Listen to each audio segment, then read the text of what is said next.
بسم الله الرحمن الرحيم. إن الذين يكفرون بآيات الله ويقتلون النبيين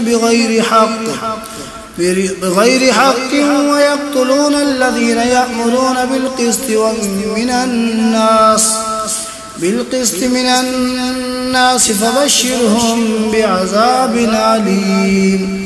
أولئك الذين هبطت أعمالهم في الدنيا والآخرة وما لهم من ناصرين. ألم تر إلى الذين أوتوا نصيبا من الكتاب يدعون إلى كتاب الله ليحكم بينهم ثم يتولى فريق منهم وهم معرضون. ذلك بأنهم قالوا لن تمسنا النار إلا أياما معدودات فغرهم في دينهم ما كانوا يفترون. فكيف إذا جمعناهم ليوم لا ريب فيه ووفيت كل نفس ما كسبت وهم لا يظلمون. قل اللهم مالك الملك تؤتي الملك من تشاء وتنزع الملك ممن تشاء وتعز من تشاء وتذل من تشاء بيدك الخير إنك على كل شيء قدير. تولج الليل في النهار وتولج النهار في الليل وتخرج الحي من الميت وتخرج الميت من الحي وترزق من تشاء بغير حساب. لا يتخذ المؤمنون الكافرين أولياء من دون المؤمنين ومن يفعل ذلك فليس من الله في شيء إلا أن تتقوا منهم تقاه ويحذركم الله نفسه وإلى الله المصير.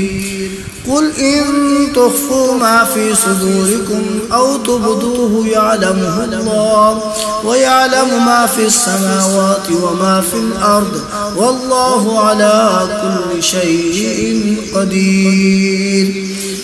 يوم تجد كل نفس ما عملت من خير محضرا وما عملت من سوء تود لو أن بينها وبينه عمدا بعيدا ويحذركم الله نفسه والله رؤوف بالعباد.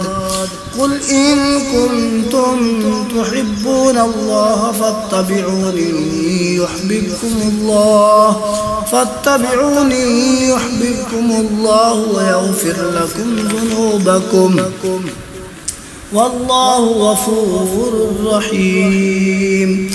قل أطيعوا الله والرسول فإن تولوا فإن الله لا يحب الكافرين. إن الله اصطفى آدم ونوحا وآل إبراهيم وآل عمران على العالمين ذرية بعضها من بعض والله سميع عليم. إذ قالت امرأة عمران رب إني نذرت لك ما في بطني محررا فتقبل مني إنك أنت السميع العليم.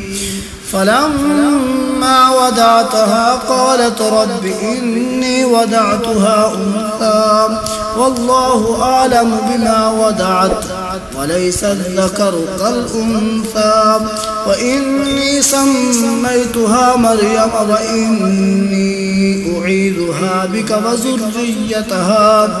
وذريتها من الشيطان الرجيم. فتقبلها ربها بقبول حسن وأنبتها نباتا حسنا وكفلها زكريا كلما دخل عليها زكريا المحراب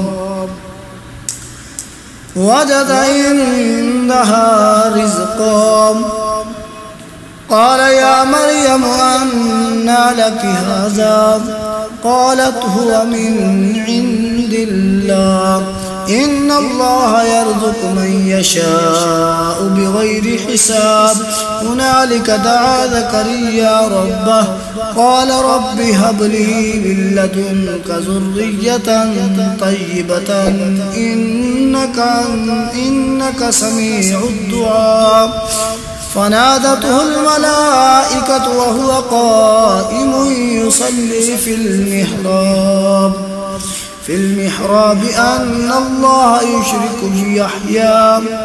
أن الله يبشرك بيحيى مصدقا بكلمة من الله وسيدا وحصورا ونبيا من الصالحين قال رب أنى يكون لي غلام وقد بلغني الكبر وامرأتي عاقر قال كذلك الله يفعل ما يشاء قال رب اجعل لي آية قال آيتك ألا تكلم الناس 3 أيام إلا رمزا واذكر ربك كثيرا وسبح بالعشي والإبكار